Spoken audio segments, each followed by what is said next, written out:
All right, good. Thank you. Yes. Should we go ahead? Yes. Yes. All right. Anyone want to say anything, or should we do the last station? And then I had one for Dr. Sunday, but then we can do that tomorrow. Can't we do today? We can do today. All right. If no one is tired enough, then we can. Okay. First, we should do Dr. Muhammad Al Tahir. Okay. Okay. Right. So, if you're ready, can I start the timer? Yes, please. All right. Starting the timer. And here is the question.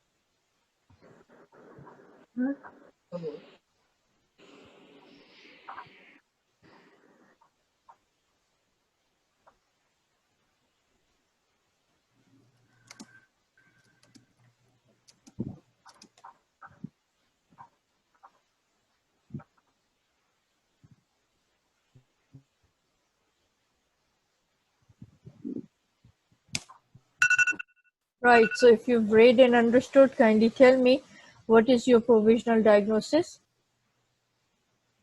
It is dry gangrene. Okay. Can you define gangrene? Type of necrosis caused by critically insufficient blood supply. Very good. You said it's type of dry gangrene. How can you classify, or can you tell me how do you mean by, or what do you mean by dry gangrene? How many types of gangrene there are? There are two types, dry and wet gangrene. Okay. Dry What? is mainly caused by Yes, please. What are the mainly due to differences? critical insufficient blood supply.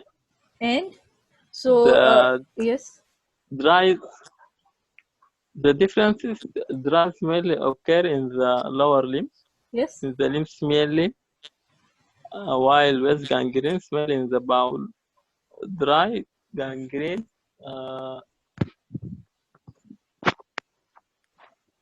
Yes. mainly due to critical insufficient blood supply. Why wet gangrene? Maybe due to venous congestion.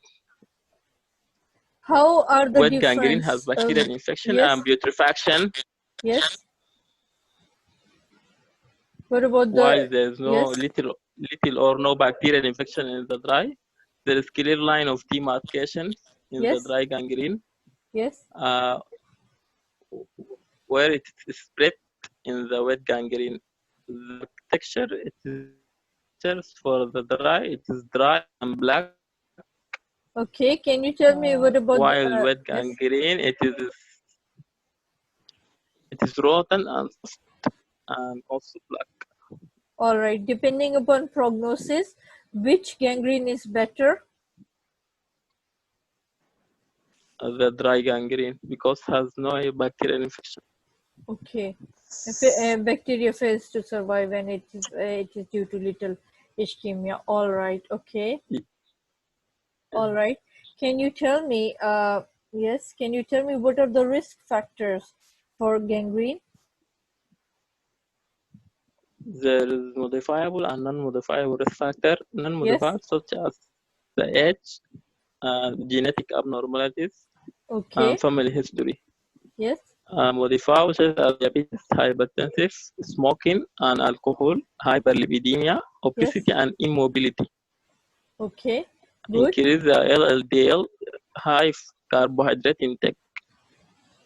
These are the risk factors for atherosclerosis. I asked you for the gangrene. Okay, can you tell me how many types of cell? Yes. Yes. Can you tell me how many types of cell death? There is apoptosis and there's two types, apoptosis and necrosis. Yes. Can you define necrosis, please? It is form of cell injury. Yes. Due to form of cell injury due to abnormal cell death, made by autolysis. Yes. Or this abnormal form of cell injury lead to cell membrane rupture of the cell membrane and abnormal iron homeostasis. Yes. Yes. Can you tell me what is the pathogenesis behind necrosis? For the dry, there is mainly ischemia, which leads to dilatation of the arteriole, which lead to endothelial injury and edema. This is can trigger microthrombosis, which induce tissue damage. For the wet gangrene, there is Clostridium perfringens bacteria or Group streptococci. This will reduce oxytocin, which causes extensive necrosis. Yes. All right. Can you tell me death by apoptosis? What is the characteristic for that? Is it energy-driven process? Apoptosis. Yes. Apoptosis is independent for the energy and has no inflammation. Yes. And microscopically, the cell shrinking. There is apoptotic bodies, and the macrophages deprive the apoptotic bodies. Yes. And there's chromatin condensation and fragmentation. Yes. Very good. Okay. Can you tell me how would you classify necrosis? How many different types of necrosis there are? Okay, there is fat necrosis, coagulative necrosis, there is liquefaction necrosis.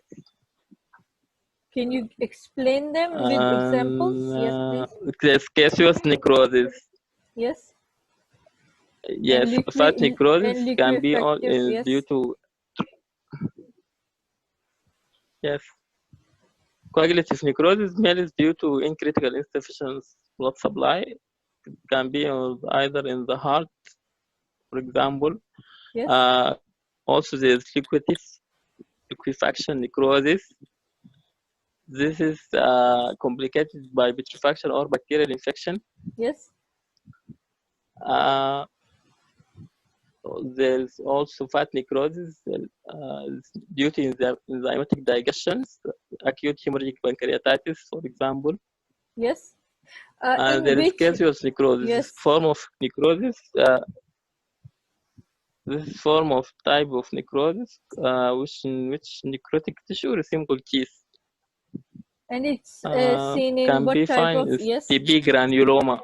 Yes, granulomatous inflammation. Can you name one illness or condition where this is seen? Yes. In which condition which do you? Type?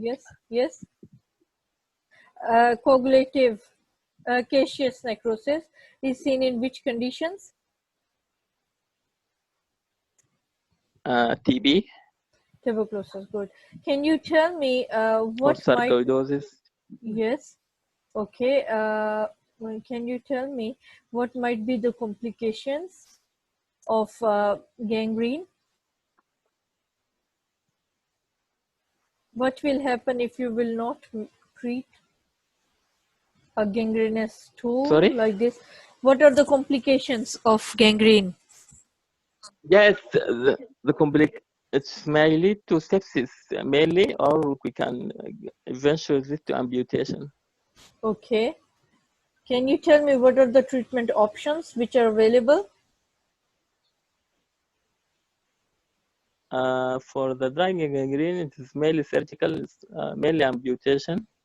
For the wet gangrene, so we need to drain it. The infection need extensive debridement for the infective tissue. Yes. And patient might need antibiotic. Yes. and then he might need flaps or graft for the wound. Okay. Good. Can you tell me, right, these are the, okay, types, all the types of cell deaths. You told me necrosis, and if you can give their examples. So types of cell death is non-programmed cell death and programmed cell death. And then there's oncosis or necrosis, and then there is caspase dependent or caspase independent, and then there are examples. Independent, yes. There is oncosis necrosis with this is a non-programmed cell death. Okay. And apoptosis. There is extrinsic apoptosis or intrinsic and intrinsic apoptosis. These are Intrinsic and yes. yes. Okay, this you'll revise later. Okay, right. Okay. Right. Most receptive. The pathogenesis is also a little different of fate, separation and spread. Okay, so there is little difference between dry gangrene and moist gangrene. Skip lesions and continuous. All right, okay. Right, good, thank you. It was good. And even Thank today you. your network was so good. Thank Not in the beginning, but now it was good. Yeah. We could hear each other really Thank you. well. Thank you. Yes. Hello. Yes. Yeah, I want to add to what you said about the necrosis. Yes. First, the type of necrosis, which is a coagulative necrosis. So Yes. that is necrosis that occur due to lack of blood supply in most cases, whereby the tissue architecture remains the same Yes. without loss of tissue architecture. Yes. Sure. Then gangrene, which is a type of coagulative necrosis, but you can see changes in the tissue structure or size or color or whatever it is. Then gangrene has two types, wet and dry, which we discussed. Then we have fibrinoid necrosis, one that occurs inside the vessel wall. Then we have fat necrosis, the one that occurs in fatty tissue, maybe due to trauma, due to autolysis enzyme or infection. Yes. Then we have liquefaction necrosis, which is necrosis that occurs in a tissue that is kind of semi-solid with pairs of enzymatic activity, breaking down of tissue into semi-liquid or kind of paste-like, and it occurs in the brain and in the intestine. Then what type is left? I think that is all. Yeah. Yeah, right? Yeah. Okay. Thank you. Yeah. Thank you so much. Yes. Should